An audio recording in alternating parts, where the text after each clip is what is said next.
제가 미국에 유학 온 첫 해에 이스라엘 성지순례를 다녀왔습니다.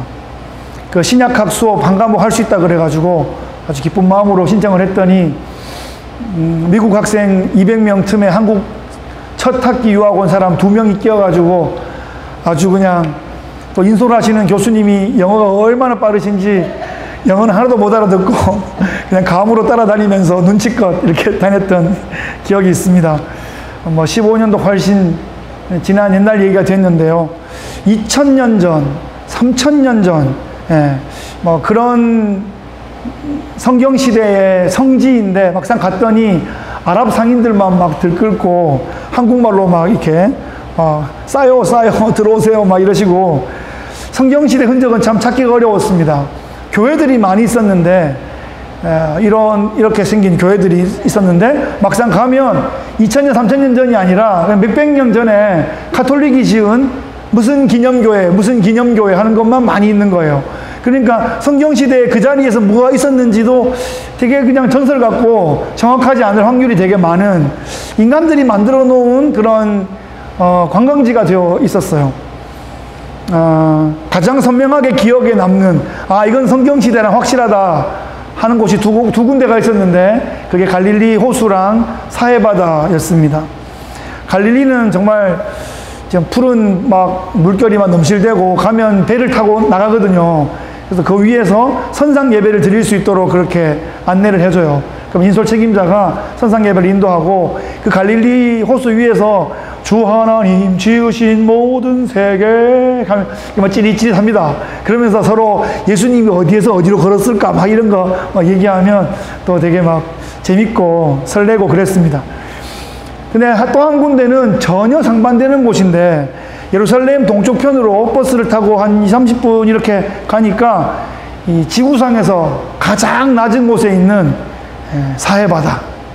사해바다에 가면 꼭 하는 게 있죠. 신문 들고 누워가지고 이렇게 보는 거. 진짜 그대로 몸이 봉 뜹니다. 이렇게 물 위에. 신문 안 접고 신문 잘 읽고 이렇게 내려올 수 있어요. 실수로 몸을 이렇게 뒹굴면은 큰일 납니다. 앞면으로 얼굴이 물이 들어가면 큰일 나는데 하여튼 중심 잘 잡으면 누운 채로 신문도 볼 수 있고 머드팩도 한번 해보고 또 거기서 뭐 기념 비누 같은 것도 사오고 그랬습니다. 그런데 인상적이었던 것은 그 사해바다에서 주변을 둘러보면 다 황무지예요. 황량한 산들과 바위들과 황무지가 펼쳐져 있습니다. 거기가 예루살렘에서 사해 사이에 지도를 보면 누렇게 되어 있는 부분이 유대 광야입니다. 유대 광야. 그 유대 광야는 2000년, 3000년 전하고 똑같겠더라고요. 저 광야에서 저 광야 어느 굴에 다윗이 숨고 이렇게 주 나의 피난처 그러면서 숨어 있었겠구나. 예수님이 이 광야 어디에서 사탄의 시험을 받으면서 그렇게 줄이셨겠구나. 그런 생각들을 했습니다. 오늘은 다윗의 광야 이야기를 해보려고 합니다. 다윗이 광야 생활을 어떻게 했을지 말씀 속으로 한번 들어가 보겠습니다. 오늘 말씀 첫 절은 무대가 딱 열리니까 어떤 사람이 사울한테 급히 뛰어갑니다. 다윗이 엔게디 광야에 있습니다 라고 보고합니다. 그래서 사울이 온 이스라엘에서 선발한 3000명을 데리고 광야로 들어갑니다. 지금 사울은 너무 과하죠, 여러분. 다윗 한 명을 잡으려고 온 이스라엘에서 3000명을 선발했습니다. 그 사람들 먹이고 재우고 입히고 국가 재정 낭비가 얼마나 심하겠습니까? 지금 사울은 좀 정신병적 증세가 있는 것 같습니다. 이게 지금 사울은 아랑곳하지 않아요. 한 명 잡으려고 3000명이든 30,000명이든 지금 다 동원하고 있습니다. 이스라엘의 국력을 다윗 잡는 데에 다 쏟고 있습니다. 어떻게 왕이 이럴 수 있을까 싶지만 세상의 왕들이 이렇습니다. 이것이 세상의 모습이고 세속 정치의 모습입니다. 지금도 지구 어디에선가 전쟁이 벌어지고 있습니다. 이해가 잘 안 되지만 그냥 잡으러 가는 거예요. 힘이 훨씬 센데 그냥 잡으러 가는 겁니다. 나 아니면 우리 집안 아니면 다 적으로 돌려 세웁니다. 앞으로 잠재적인 나의 라이벌이 될 수 있는 집안도 그냥 미리미리 다 숙청해버립니다. 애들까지 씨를 다 말려버리는 거죠. 적폐를 청산한다라는 명목으로 정적을 제거하고 피해 보복을 하는 것이 인간 왕들의 모습입니다. 정작 객관적으로 상황을 놓고 보면 그렇게 정적을 제거하고 있는 사람이 자기가 가장 적폐가 되어 있는, 괴물이 되어 있는 그런 모습을 쉽게 발견할 수 있습니다. 멀쩡한 사람을 미친 듯이 마녀 사냥하면서 자기가 괴물이 되어 가는 것입니다. 사울의 머릿속에는 지금 다윗밖에 없습니다. 다윗을 제거하기 전에는 다리 뻗고 자지 못할 것입니다. 다윗의 상상으로 그의 머리는 가득 찼습니다. 다윗은 지금 어디 있는 것일까? 그놈은 어디서 자고 있을까? 걔는 뭘 먹고 있을까? 이놈이 나를 죽이고 왕이 되어서 우리 집안을 아주 쑥대밭으로 만들 거야. 이러면서 일어나지도 않을 일을 온갖 상상의 나래를 펴면서 과대망상을 하고 있습니다. 생각을 너무 많이 하면 이렇게 됩니다. 여러분, 잠자리에 들면 기도하시고 편히 주무시면 좋겠어요. 예, 아니면 다음 달부터 우리 레위기 묵상하는데 레위기 한 3장 읽으시면 은혜로운 잠자리에 밤에 누워가지고 너무 오만 상상을 하면 안 돼요. 일생에 도움이 안 되고 역사에 도움이 안 되는 일들입니다. 그런데 지금 사울 안에 선한 게 없는데 이 다윗 생각만 하면서 잠자리에 드니까 이 머릿속에서 온갖 상상력이 발휘되는 것입니다. 안 좋은 생각이 계속 꼬리에 꼬리를 물고 발전하고 있어요. 사울 참 사울스럽다 생각되지만 우리가 능력이 부족하고 기회가 없어서 그렇지 충분한 능력과 기회가 주어지면 우리도 정말 사울처럼 되기가 쉬운 존재들이라는 데 동의하십니까? 동의하십니까? 예. 자신을 높이고 남을 낮추고 남을 의심하고 몰아내고 따돌리고 그렇게 하기가 쉽습니다. 되게 본능적으로 그렇게 합니다. 나를 보호하고 남을 따돌리고 이게 그냥 생존 본능 같아요. 여러분, 꼬리에 꼬리를 물고 안 좋은 생각이 계속 일어나거든 잠시 멈추시고 하늘을 바라보세요. 이 하늘 말고 우리 마음에 하나님 계신 하나님의 성품을 좀 집중해 봐야 됩니다. 하나님이라면 이 상황을 어떻게 보실까? 그런데 그런 상황에서 딱 멈추고 하나님 볼 수 있으면 뭐 별 고민이 없겠죠.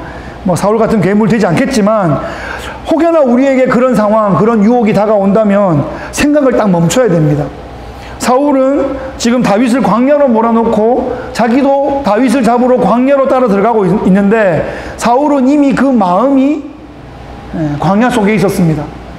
이 사울의 광야는 황폐한 마음의 광야였습니다. 메마르고 생명력이 없는 광야.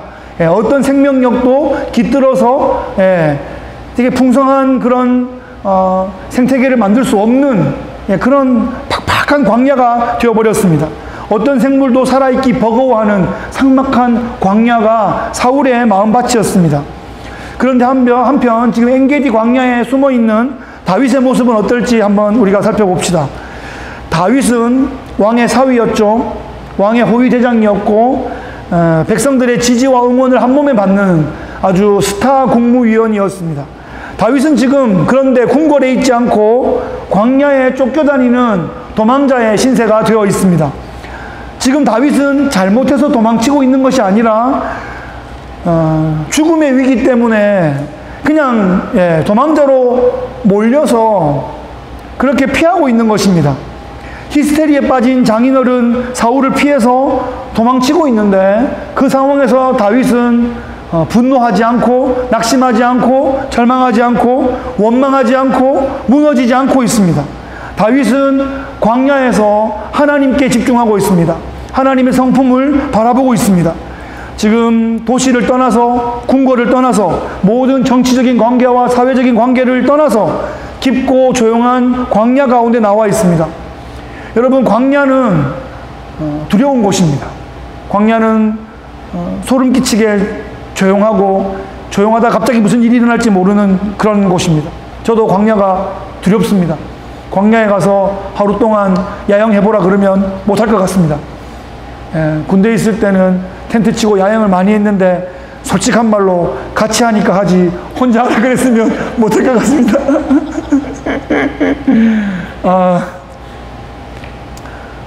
자꾸 틈만 나면 뭐 한 번씩 해병대 얘기한다고 뭐라 그러시는데 사실은 뭐 해병대 특별할 거는 별로 없는데 제가 지나가 보면서 왜 해병대가 좀 힘들었다는 생각이 드냐. 나름대로 객관적으로 생각해 보니까, 이건 해병대 선배들이 들으면 뭐라 그러겠지만, 재정이 좀 적어요, 해병대가. 그래서 훈련을 나가도 부식차가 안 오고 직접 땅을 파가지고 밥을 끓여가지고 해 먹어야 되거든요. 그런 게 힘들어. 텐트 치고, 밥 해 먹고, 치우고, 그러니까, 일도 하면서 살림도 같이 살아야 되는 거야. 그래서 좀 힘들었다 생각이 좀 들고요. 제가 원래 육군에 있다가 해병대 가가지고 육군 친구들은, 동기들은 이제 가면 부식자 딱 오고 훈련을 힘들게 해도 먹고 자는 게 딱 이렇게 세팅이 돼 있으면 좀 낫잖아요. 하여튼 뭐. 근데 지금 다윗은 왕의 사위이고 왕의 호위대장인데 한대짬을 계속 자고 있는 거예요. 그래서 저것만 해도 힘들었겠다 싶습니다.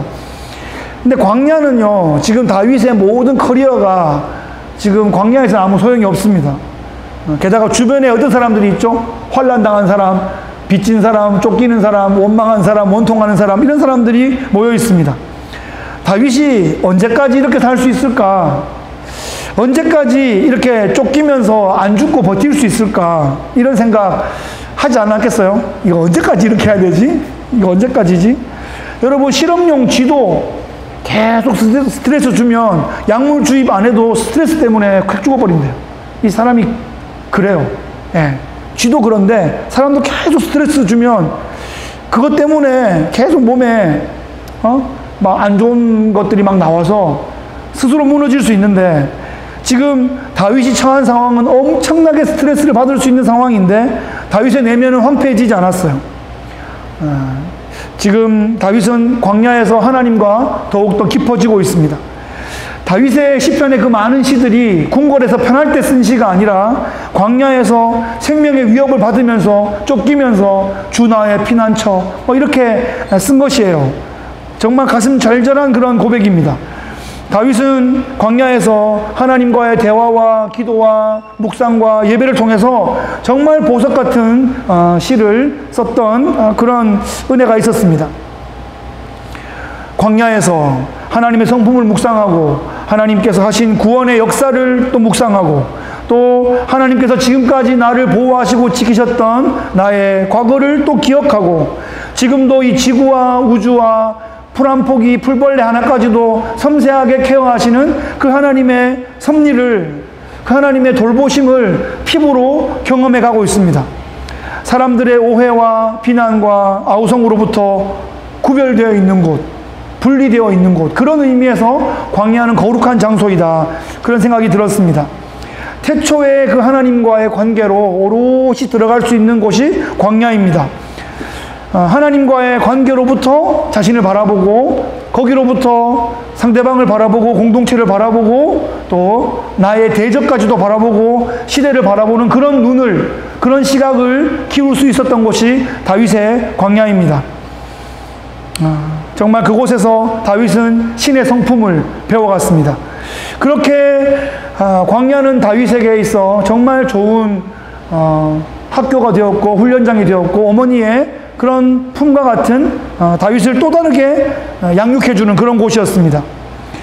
광야에 들어온 이상 광야를 어떻게 살아가는가 하는 것이 그 이후를 결정하는 매우 중요한 인생의 크리티컬한 그런 무대인 거죠. 자, 다윗은 지금 광야에 숨어 있고 그 광야로 사울이 다윗을 잡으러 들어왔습니다. 둘은 만나면 됩니까? 안 됩니까? 만나면 안 되는 거예요. 우리가 영화를 보고 있으면 다윗은 최대한 잘 피해주고 얘는 최대한 실수하고, 그래서 우리 주인공이 계속 잘 피하기를 우리가 기도하지 않겠어요? 마음 졸이면서 주인공을 응원할 텐데, 다윗과 그 일행들이 굴에 숨어 있어요. 굴에, 좀 깊은 곳에 굴에 있는데, 여러분, 굴이라는 것은 막혔다는 뜻입니다. 터널이 아니라 굴이기 때문에 입구와 출구가 하나예요. 그래서 입구를 막으면 도간에 든 쥐다, 그렇게 말할 수 있는 건데, 누가 굴 쪽으로 또박또박 걸어 들어오는 거예요. 그래서 우리 중에 누가 나갔던 사람 있나? 둘러보니까 다 있어. 누구지? 그러고 보니까 사울왕이 굴 안으로 또박또박 들어오는 거예요. 와, 이제 우리의 도망자 신세는 끝났구나. 이제 오늘이 끝이구나. 그렇게 생각하는데 다윗이 정면으로 나를 보고 들어왔는데 못 본 거죠.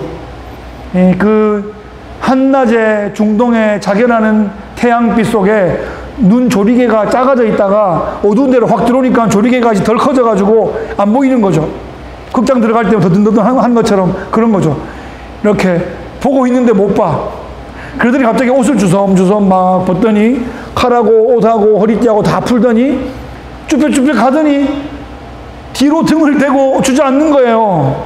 네, 지금 사울은 경호원도 다 물리고 혼자서 굴에 용변을 보러 왔습니다. 지금 야외 활동에 또 많은 또 뭐 야외 취식에 장운동이 활발해져서 지금 최대한 떨어져서 혼자 멀리 굴에 들어와서 용변을 보러 왔는데 지금 그 상황을 딱 보면서 이 다윗의 부하들이 야, 찬스가 왔습니다. 이제 드디어 정말로 도망자의 신세를 끝낼 수 있는 기회가 왔습니다. 오늘 본문에 보면 이런 말이 나오죠. 하나님께서 내가 원수를 너의 손에 넘기리니 네 생각에 좋은 대로 행하라 하신 것이 바로 오늘입니다. 이건 뭡니까 지금? 자기가 지금 하나님께 계시받은 거예요 지금? 그러니까 마음에 있는 얘기를 계시받은 것처럼 그냥 막 하고 있어요. 이런 거 호라장 넘어가면 큰일 납니다. 이 성도들이 크리스찬들이 좀 이런 유혹에 빠질 수 있어요. 본인이 가만히 생각해보고 맞다 싶은데 이걸 자꾸 생각하면 하나님 그렇게 말씀하시는 것 같아. 그래가지고 김지사 하나님 이렇게 말씀하시는 것 같아 막 이렇게 막 얘기하다가 그 다음날 되면 하나님 말씀하셨어 내가 들었어 막 이래가지고 거의 예언적으로 막 선지자가 돼가지고 계시를 받았다고 막 얘기해 줄 수 있어요. 그래? 들었어? 이러면서 만약에 그 말을 그래 하나님 그렇게 말씀하셨냐? 다윗이 그러고 바로 했으면 성경은 전혀 다른 방향으로 써졌을 거예요. 다윗은 우리가 아는 그 다윗이 아니었을 겁니다. 그런데 다윗이 그 말을 듣지 않습니다. 네. 그 말을 듣지 않고 어떻게 하죠? 네. 벽 쪽으로 싹 붙어 가가지고 사울이 지금 여러분 제가 제일 처음에 어릴 때 이 이야기를 봤을 때는 우리 이렇게 겉옷을 입고 있는 줄 알았어요. 그래도 얼만큼 접근해가지고 지금 이거 옷을 잘랐나 생각했는데 자세히 보니까 겉옷 외투를 벗어놓고 또 혹시 냄새 날까봐 좀 떨어졌기 때문에 그 옷을 이렇게 들키지 않고 벨 수 있었다라는 장면이 좀 떠올랐어요. 그래서 옷을 이렇게 베어가지고 왔습니다. 그리고 이제 사울이 일어나서 옷을 챙겨 입고 가는데 이제 다윗이 따라가서 적당한 거리에 있는 사울을 부르죠. 저는 이것도 불렀다가 갑자기 사울의 군사들이 막 오면 어떡하나. 그런데 지금 그 거리가 사울하고 군사하고 더 떨어져 있고 다윗하고 더 가까운 거예요. 여차하면 이쪽이 더 세다 싶으니까 사울이 어떤 행동을 할 수 없는 그런 좀 전략적인 그런 위치에서 왕이시여 내 주 왕이여 그렇게 부르고 사울 앞에 엎드려 절합니다. 다윗은 지금 사울 왕 앞에 극도의 존경심을 보여주고 있습니다. 그 자른 옷자락을 보여주면서 내가 왕을 해야 할 계획도 없었고 지금도 그렇지 않다 하는 진정성을 보여주고 있습니다. 15절에 보시면 여호와께서 재판장이 되어 나와 왕 사이에 심판하사 나의 사정을 살펴 억울함을 풀어주시고 나를 왕의 손에서 건지시기를 원하나이다. 지금 다윗은 사울을 향하여 이것을 외치고 있는데 마치 하나님께 기도하는 것을 사울이 들으라고 큰 소리로 외치고 있는 것 같습니다. 광야에서 그렇게 다윗의 기도는 점점 더 깊어져 갔고 점점 더 절실해져 갔습니다. 사태가 파악이 된 사울이 감정에 큰 동요가 일어났습니다. 지금 아까 말씀드렸듯이 자기 부대에서 떨어진 위치보다 다윗과 부하들이 훨씬 더 가까워요. 사울은 지금 사실 내놓은 목숨입니다.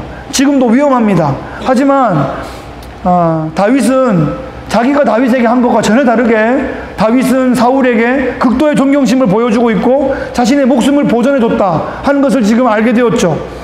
그러면서 사울이 이렇게 말합니다. 나는 너를 학대하되 너는 나를 선대하니 너는 나보다 의롭도다. 이렇게 말하면서 소리 높여 울었다. 이렇게 본문이 기록하고 있습니다. 그런데 이 눈물의 진정성이 얼마나 있었는지는 알기 어렵습니다. 여러분, 눈물 흘린다고 그게 다 진정성 있는 게 아니에요. 네. 눈물을 흘리면 이것이 회개로 나가고 회개했으면 행동의 변화로 나가야 되는데 그냥 감정의 동요로만 눈물이 터질 수도 있는 거죠. 지금 사울은 다윗의 결백을 인정합니다. 예, 니는 나보다 의롭다 그렇게 얘기하고, 나는 너를 학대했는데 너는 나를 선대했다 이렇게 얘기하죠. 그리고 이어지는 말들을 보면 다윗의 왕권을 인정하고 있어요. 그리고 다윗 너를 통해서 이스라엘 나라가 견고해질 것이다 이런 말도 하고 있습니다. 이 정도 알고 있으면 평화적으로 정권을 이제 이양하면 될 텐데, 사울에게는 여전히 인간적인 두려움이 있습니다. 21절에 보시면 너는 내 후손을 끊지 아니하며 내 아버지의 집에서 내 이름을 멸하지 아니할 것을 이제 여호와의 이름으로 나에게 맹세하라. 사울은 자기가 다윗을 치지 않으면 다윗이 자기 집안을 다 멸할 것이다 하는 그런 두려움을 내면에 가지고 있습니다. 이것은 일어나지 않을 일을 미리 염려하는 것이고, 자기 안에 있는 불안을 상대방에게 투사해서 분노의 대상으로 삼고 있는 것입니다. 사울은 왕궁에 있었어도 광야에 있었던 것입니다. 다윗의 광야는 하나님의 거룩을 배우는 광야였는데, 사울의 그 마음의 광야는 심령이 메말라가고 마음밭이 갈라지는 생명력 없는 그런 광야였습니다. 뜨거운 햇빛만 받고 은혜의 피난처와 생명의 오아시스를 찾을 수 없어서 점점 광인이 되어가고 있었습니다. 사울의 눈물과 사울의 변명에는 진정성이 없었습니다. 울컥하는 시점은 있었겠지만 그것이 회개와 변화로 이어지지 않았습니다. 놀람과 두려움의 감정이 해소되면서 눈물이 터져나온 것 같습니다. 사울에게는 히스테리성 성격 장애가 점점 더 깊어져 가고 있습니다. 스스로 힘들 뿐 아니라 가족과 가까운 사람들도 힘들고, 사울의 지도력이 미치는 그 국가 공동체 전체도 힘들 수 있습니다. 여러분, 지도자의 내면은 공동체의 미래와 현재에 있어서 너무나 중요합니다. 하나님을 두려워하고 사람을 사랑하고 정직하고 진실하고 그런 품성이 너무나 중요한 덕목입니다. 조국 대한민국의 대통령 선거가 코앞에 다가왔습니다. 재외 국민투표는 막 하고 있고요. 이런 상황 가운데 코로나가 2년째 진행 중이고 국제적인 전쟁이 벌어지고 있고 경제적으로 불안정한 이런 상황 가운데 여러 가지 현안 문제들이 산적해 있습니다. 안정감 있게 국정을 이끌 수 있는 지도자가 선출될 수 있기를 간절히 바랍니다. 사울 같은 지도자는 정말 백성들을 힘들게 할 것입니다. 좋은 사람이 곁에 있지를 못합니다. 자기 변명과 거짓말만 일삼을 것입니다. 종종 눈물을 보일 때도 있지만 진실하지 못할 것입니다. 사람은 외모를 보거니와 하나님은 중심을 본다 그렇게 말씀하셨는데, 하나님께서 하나님의 주권과 섭리 가운데 조국을 지켜주시기를 간절히 기도합니다. 어떤 결과가 나와도 하나님의 손안에 있는 것은 이게 팩트입니다. 그게 진실한 것입니다. 여러분, 누가 되면 망하고 누가 되면 흥하는 거 아닙니다. 하나님 떠난 세상은 사실 소망이 없습니다. 우리는 이 땅에 살지만 하늘의 시민권을 가지고 있기 때문에 이 땅에서 하늘을 살아내는 그런 정체성과 그런 자부심이 필요합니다. 우리가 하늘 백성으로 이 땅을 위하여 중보하는 것입니다. 하나님 손에 의탁하는 것입니다. 네. 그렇게 기도하는 것입니다. 사울과 다윗이 헤어지는 장면이 오늘 본문 마지막에 나오는데, 사울이 다윗에게 네가 장차 이 나라의 왕이다 이렇게 말하면서 내 가문을 보호해달라 이렇게 말하고 사울은 집으로 돌아갑니다. 이 말이 진실이면, 다윗이 이 말을 믿었으면 다윗도 집으로 돌아가야죠. 그런데 다윗은 집으로 돌아가지 않고 요새로 돌아갑니다. 다윗은 사울의 말에 진정성이 없다고 판단한 것입니다. 다윗은 여전히 광야에 있습니다. 아직도 광야에 있을 예정입니다. 다윗의 광야 생활은 언제 끝이 날까요? 다윗이 원해서 들어온 광야가 아닙니다. 하나님께서 다윗을 광야로 내모셨습니다. 다윗을 이스라엘의 왕으로 세우시기 위해서 다윗에게 광야가 필요했습니다. 그렇게 봐야 합니다. 그렇게 볼 수밖에 없습니다. 왜냐하면 우린 역사를 다 살펴봤기 때문에 그렇습니다. 이런 상황이었기 때문에 하나님께서 특별히 이런 상황 가운데 다윗을 연단하셨구나, 우리는 그렇게 볼 수 있습니다. 그런데 우리의 삶은 아직 끝을 가보지 않았기 때문에 믿음도 필요하고 인내도 필요하고 소망도 필요하고 그렇습니다. 그래서 우리에게 성경이 있습니다. 성경에 하나님의 사람들이 어떻게 살아갔는지 하는 것을 보는 것이 또 그 하나님의 성품이 여전히 지금도 유효하고 그 하나님의 주권과 섭리가 지금도 있기 때문에 그것을 우리의 것으로 믿고 받고 확신하는 것이죠. 다윗을 왕으로 훈련시키기 위해서 아둘람 공동체가 필요했습니다. 하나님은 하나님의 사람들을 광야 학교에서 훈련시킵니다. 이집트 왕자였던 그 모세를 40년간 광야에서 양치기로 훈련시키셨습니다. 모세는 그렇게 그 당시 세계 최고의 제국에서 최대의 모든 그 학업을 다 완수했을 텐데 40년 동안 양만 치다 보니까 제가 말이 어눌합니다 할 정도까지 실제로 그런 상황까지 되었습니다. 이집트 정치 무대에서는 그냥 모세 그러면 전설의 이름이고 잊혀진 이름이 되었는데 광야학교를 졸업한 후에 리빙 레전드, 살아있는 전설이 되어서 다시 이집트 정치 무대에 복귀했습니다. 새로운 파라오 앞에 지팡이를 딱 짚고 서서 하나님께서 내 백성을 보내라고 하신다 그러면서 새로운 역사가 펼쳐지죠. 예수님도 성령이 비둘기같이 임하시면서 메시아로 공식적으로 취임하신 후에 바로 사역을 시작하신 것이 아니라 성령에 이끌려 광야로 가십니다. 40일간 금식하시면서 마귀에게 인류 최고의 시험 3가지를 받으시죠. 그 3가지 시험은 아담과 하와가 선악과 앞에서 실패했던 그 3가지 시험을 예수님께서 같은 핵심인데 이렇게 모양만 바꾼 응용 문제를 받으신 것입니다. 예수님은 그 시험들을 신명기의 말씀으로 이기시고 예수님의 본격적인 사역이 펼쳐집니다.